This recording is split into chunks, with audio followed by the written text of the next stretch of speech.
जब से ये मोदी जी की गवर्नमेंट आई है, किसी को बैल के नाम पे मार दिया जाएगा, किसी को गाय के नाम पे मार दिया जाएगा।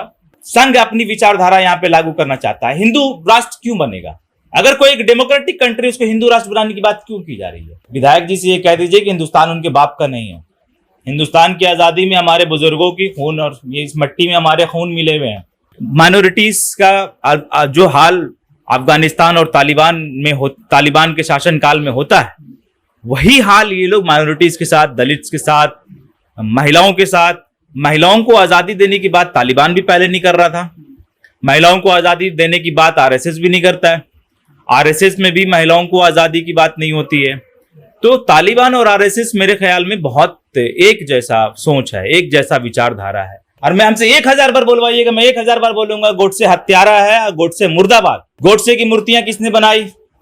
गोडसे की पूजा करने की बात किसने की? गांधी की हत्या किसने की? हमारी बच्ची पटना में अकेली रहती है और जॉब भी करती थी, परंतु अभी जॉब छूट गया है। और इस बीच उसकी तबीयत जो है बहुत ज़्यादा खराब हो गई।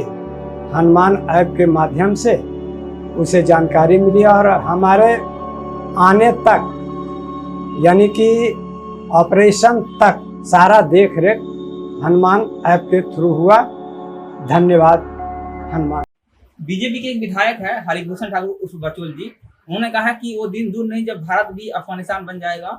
जिस तरह से अफगानिस्तान में तालिबानों ने कब्जा कर लिया है, उनका एक कहने का अलग ही मोटिव था। उन्होंने कहा है कि जिन लोगों को डर लगता है भारत में, वो अफगानिस्तान चले जाए, वहाँ पेट्रोल भी सस्ता है। इस तरह का कुछ बयान आया है। बीजेपी और बीजेपी की जो ओरिजिन है आरएसएस, ये कोई नई बात इन लोगों के द्वारा नहीं कही गई है। देश के अंदर माहौल खराब करना और देश के अंदर डर पैदा करना, ये बीजेपी और आरएसएस का सबसे प्रथम एजेंडा रहा है। आप समझिए कि जिस प्रकार से डर के बेसिस पे और डर के मुद्दे पे तालिबान ने अफगानिस्तान पे कब्जा किया, वहां पे शासन और डेमोक्रेसी बिल्कुल खत्म कर दी गई, वो वही चीज ये लोग हिंदुस्तान के अंदर भी लागू करना चाहते हैं। माइनॉरिटीज का जो हाल अफगानिस्तान और तालिबान के शासन काल में होता है, वही हाल ये लोग माइनॉरिटीज के साथ, दलित्स के साथ, महिलाओं के साथ। महिलाओं को आजादी देने की बात तालिबान भी पहले नहीं कर रहा था। महिलाओं को आजादी देने की बात आरएसएस भी नहीं करता है। आरएसएस में भी महिलाओं को आजादी की बात नहीं होती है। तो तालिबान और आरएसएस मेरे ख्याल में बहुत एक जैसा सोच है, एक जैसा विचारधारा है। आप समझिए कि किसी भी देश को, डेमोक्रेटिक देश को, कट्टर विचारधारा की जरूरत नहीं है, चाहे वो तालिबान हो, चाहे वो संघ हो या भाजपा हो। तो जिस प्रकार से विधायक जी ने ये कमेंट किया है, वो उनका पैटर्न और पास्ट भी उठाकर देख लीजिएगा तो उनकी संक्रिय मानसिकता और कट्टर सोच दिखती है। और मैं बिहार की जनता से अपील करता हूं कि ऐसे विधायकों को सिरे से नकार देना चाहिए। सदन में ऐसे लोगों की जगह ही नहीं होनी चाहिए जो देश के अंदर नफरत फैलाने की बात करता हो, जो देश के अंदर डर फैलाने की बात करता हो, जो देश के अंदर कट्टरता फैलाने की बात करता हो। जिस देश के अंदर माइनॉरिटीज को संरक्षण नहीं दिया जाएगा, राइट टू रिलीजन नहीं दिया जाएगा, राइट टू फ्रीडम नहीं दिया जाएगा, वो हर एक वो देश तालिबान बनेगा। आप ये बात समझ लीजिए। और भारत में क्या हो रहा है, जब से ये मोदी जी की गवर्नमेंट आई है, किसी को बैल के नाम पे मार दिया जाएगा, किसी को गाय के नाम पे मार दिया जाएगा, है? तो ये तो होता आ रहा है। लेकिन आपने बड़ी बात कही, आपने कहा कि तालिबान और आरएसएस में कोई अंतर नहीं है। निश्चित रूप से कोई अंतर नहीं है। जिस प्रकार से तालिबान एक स्पेसिफिक धर्म की बात करता है, एक स्पेसिफिक कल्चर की बात करता है, आरएसएस भी एक स्पेसिफिक धर्म की बात करता है, एक स्पेसिफिक कल्चर की बात करता है। तालिबान तो बात करता है जो महिलाएं घुटना नहीं दिखा सकती, लेकिन भारत में तो ये चीज है नहीं। आप संघ से पूछिए कि महिलाएं घुटना दिखा सकती हैं। आप संघ से पूछिए कि जब वो कह रहे हैं कि हिंदू राष्ट्र लागू करेंगे, तालिबान का शरिया कानून लागू करेंगे, और संघ चाहता है 100 सालों से कि हिंदुस्तान के अंदर हिंदू राष्ट्र लागू हो। संविधान को फाड़ के फेंक देने वाले लोग हैं ये, संविधान की इज्जत नहीं करने वाले लोग हैं यहाँ। ये संघ अपनी विचारधारा यहाँ पे लागू करना चाहता है। हिंदू राष्ट्र क्यों बनेगा? अगर कोई एक डेमोक्रेटिक कंट्री, उसको हिंदू राष्ट्र बनाने की बात क्यों की जा रही है? तो इसको अब क्यों ना कह सकते हैं कि जिस प्रकार से तालिबान शरिया कानून लागू करने की बात करता है, कि इस पे इस्लामिक स्टेट बनाने की बात करता है, तो भाजपा और संघ भी तो वही काम करना चाहता है ना। आप कह रहे हैं कि घुटना दिखाने की आजादी तालिबान के इसमें नहीं। आप संघ से पूछिए कि महिलाओं को घुटना दिखाने की आजादी है, उसके बाद ये सवाल हमसे पूछिएगा। कहीं विरोध भी तो नहीं हुआ इंडिया में इस बात का? देखिए, इस बात का विरोध कहां आपको नहीं दिखता है। यहाँ मोहब्बत करने पे पाबंदी है, यहाँ पे शादी करने पे पाबंदी है, यहाँ पे खाना खाने पे पाबंदी है, यहाँ पे घूमने पे पाबंदी है। तो ये क्या है? ये तालिबान नहीं है। तो उन्होंने तो जो बात कही है कि भारत तालिबान बन जाएगा, भारत तालिबान ऑलमोस्ट बन गया है। डेमोक्रेसी इज डेथ, अब पूर्ण रूप से लोकतंत्र की हत्या हो गई है। यहां पे आप कुछ बोल नहीं सकते, मीडिया पे कंट्रोल। जैसे कल प्रेस कॉन्फ्रेंस देखा ना आपने, एंकर को साइड करके तालिबान के लोग मीडिया में प्रेस कॉन्फ्रेंस कर रहे हैं, खुद से कंट्रोल मीडिया पे। वही तो आज यहाँ हिंदुस्तान के अंदर है, मीडिया के अंदर है सलाहियत सवाल करने का सरकार से। क्यों तालिबान बनेगा भारत? क्यों बनेगा भारत तालिबान? भारत के अंदर बाबा साहब अंबेडकर ने एक संविधान लिखा है, भारत का इतिहास है, यूनिटी इज डाइवर्सिटी। यहाँ पे भारत ने स्वीकार किया है। भारत के अंदर मेजोरिटी में सनातन है। सनातन कभी भी आप समझिए कि सनातन की जो परंपरा है, अतिथि देवो भवा, ठीक है, और सर्वधर्म संपन्न देश है, और ये आगे भी यही रहेगा। और इसमें ये बीजेपी के ऐसे कॉम्युनल विधायक जो हैं, ये सब डराने धमकाने की जो बात कर रहे हैं। पहले कहा है कि संविधान का पालन आरएसएस भी नहीं करती, आपने एक तक निश्चित रूप से। कौन वो लोग हैं हिंदुस्तान की आजादी के बाद जिसने बाबा साहब अंबेडकर की मूर्तियां तोड़ी? कौन है वो लोग जिसने संविधान की कॉपियां जलाई? क्या वो संघ के लोग नहीं है? उन्होंने ऐसा भी कहा है कि भारत में जो डर रहे हैं वो अफगानिस्तान चल जाए, वहां पेट्रोल और डीजल बहुत सस्ता है। विधायक जी से ये कह दीजिए कि हिंदुस्तान उनके बाप का नहीं है।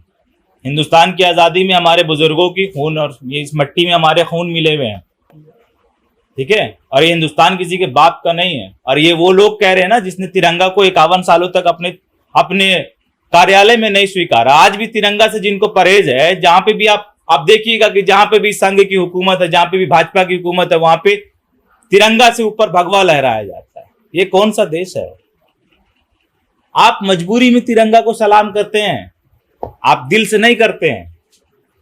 आप हिंदुस्तान को तालिबान बना देना चाहते हैं। ये आप लोग हैं जो चाहते हैं, देश के अंदर डर फैलाना चाहते हैं। तो फिर वो कौन लोग थे जो लाल किला पर झंडा फहरा दिए एक धर्म का? आपने तो देखा ना कि जांच का विषय था।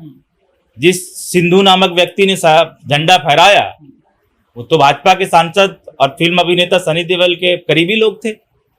जेपी नड्डा के साथ उनकी फोटो निकल के आई, अमित शाह की उनके साथ फोटो निकल के आई, प्रधानमंत्री के साथ फोटो निकल के आई, बीजेपी के सांसद के साथ फोटो निकल के आई।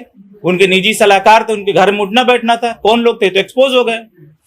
ये हुड़दंगी लोग हैं भाई, इनके हुड़दंग पे मत जाइए। तो इंडिया में भी कहीं ना कहीं दो धर्मों को लड़ाया जाता है आपस में। कौन लड़ा रहा है?